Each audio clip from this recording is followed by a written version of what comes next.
Loin, l'homme a un rôle quand même. Mais tout de même, il faut manger. Voilà, alors qu'est-ce qu'on fait? Il faut... Donc, tuer. Vous savez, quand on mange, mettons, un chou-fleur, oui. On tue. Oui, quelque chose. Oui. Quelque chose. Alors, il faut se limiter de tuer. Vous savez, la science et les scientifiques disent que dans 300 ans, tout le monde sera végétarien.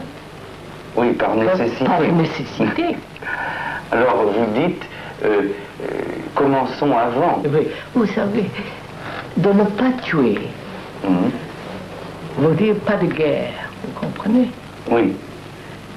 Pas de dire des choses qui peuvent heurter les gens. Oui, pas de provocation. Provocation. Ça naît de l'amour, cet sens de l'unité, vous comprenez, je vous dis. Le contact immédiat entre deux personnes, c'est basé sur un principe de ne pas avoir des images, n'est-ce pas? Oui. Donc, dans cette relation, il y a une chose très intime, très intense et passionnée. Pas patience, mais passionnée. Passion. Oui. Dans cet état, le sens de patience n'existe pas. Vous comprenez ce que je veux dire? Oui, absolument. Et qu'est-ce qui... La patience, donc, pour vous, n'est pas une... Patience veut dire quoi? C'est une qualité humaine, néanmoins. Attendre. Oui, oui. Avoir patience pour que le monde soit bien. Ça n'est pas bien. Vous savez, il faut avoir la révolution. Pas la révolution de bombe, de violence, de destruction, mais de révolution intérieure, vous savez. Oui. Psychologiquement, changer entièrement. Oui. Pour moi, c'est la vraie révolution, ça. La révolution intérieure. Parce que l'homme a créé ce monde. Le monde social, économique, le monde politique, national. Voilà, il a créé ça. Mais donc, s'il veut changer ça, il faut changer soi-même. Oui. Mais pour aller on fait une révolution, en général, pour faire autrement. Autrement. Et là, si on se change soi-même, entièrement, c'est pour devenir quoi? Oh, devenir, vous savez, intelligent, avoir de l'amour, pas haine, vous comprenez, d'avoir la coopération entre les hommes. Être neuf. Neuf, c'est ça. Nouveau. Ce n'est pas une utopie, parce que c'est immédiat. C'est accessible. Chacun peut faire tout de suite. Immédiatement, s'il veut. Donc vous dites, ce n'est pas l'utopie, c'est cela qu'il faut faire. C'est ça. Vous savez, il y en avait des utopies en quantité. Oui. Elles n'ont pas changé. Non, rien. Oui. Et donc vous dites, je refuse, je ne suis pas utopiste. Je suis réaliste. Réaliste, c'est ça. Vous savez, la vie est maintenant, n'est-ce pas? Il faut vivre. Aujourd'hui. Aujourd'hui. Chaque jour. Chaque jour. Mais s'il y a de la peur, s'il y a division entre vous et moi, et en moi-même, on ne peut pas vivre. On vit mal. On ne peut pas vivre dans le vrai sens. Donc, de vivre intensément, comme passion, veut dire vivre, vous savez, avec une mentalité fraîche, vous savez, tout à fait nouveau. De chaque instant. est-ce que vous considérez l'art en général comme une chose futile ou comme une chose très nécessaire? Non, nécessaire, mais vous savez cette division, l'artiste, scientiste, l'homme d'affaires, le politicien, l'ouvrier, le prêtre. Pour moi, toutes ces divisions sont fausses. Oui. Si l'homme vit tel qu'il doit vivre, vous savez, en harmonie en soi-même, l'art a sa place, mais ça ne devient pas une chose énorme. Quelle est sa place, justement?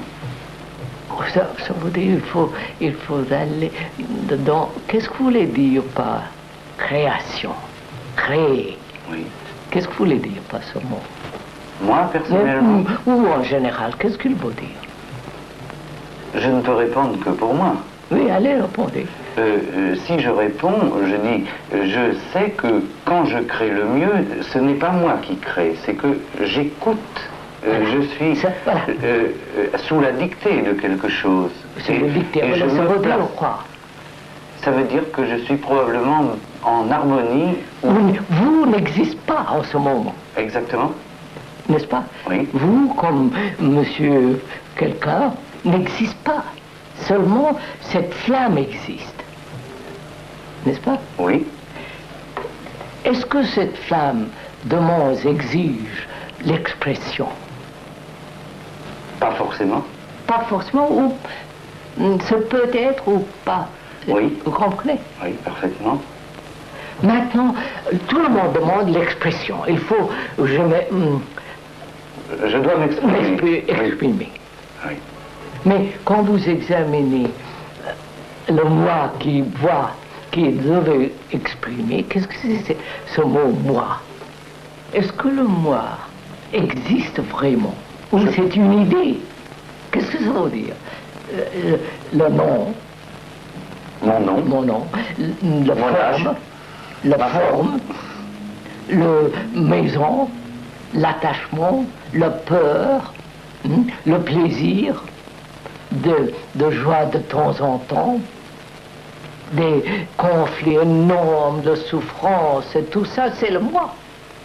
Donc oui, c'est l'accumulation des images. Des images, de l'expérience, et des mémoires. Tout ça, c'est des mémoires. Oui. C'est tout de même une image nécessaire pour vivre un peu. Dans une direction, c'est nécessaire. Mais en relation entre d'autres personnes, c'est néfaste. Néfaste, c'est ça. Ça détruit la relation. Vous nous entraînez petit à petit à décrire des situations comme si on remontait un fleuve ou un paysage inconnu. Oui, c'est inconnu, voilà. Vous savez, ça, nous marchons toujours dans le domaine de connaissance. Vous savez, oui, de connaissance. Connaissance, toujours. Et la connaissance est nécessaire dans une direction, technologie, d'aller à la Lune et tout ça. Oui. Mais dans l'autre direction... Dans la direction de la vie profonde, elle est néfaste. Néfaste, c'est ça. Parce que vous savez, on n'est pas libre, profondément. Alors vous voulez dire qu'une autre exploration que celle des connaissances est indispensable? Indispensable, parce que vous savez, autrement nous vivons très superficiellement. Et donc nous sommes à ce moment-là des machines qui se perpétuent dans le temps, en procréant, mais pas plus. Voilà. Et vous pensez aussi qu'on peut devenir autre et voir davantage? Vous savez, si je ne sais pas où ça vous intéresse, le temps. Le temps. Est-ce que vraiment le temps existe? Est-ce que vraiment psychologiquement demain existe? Vous comprenez ça? Oui, je comprends. Le temps est division et mouvement, n'est-ce pas? Oui.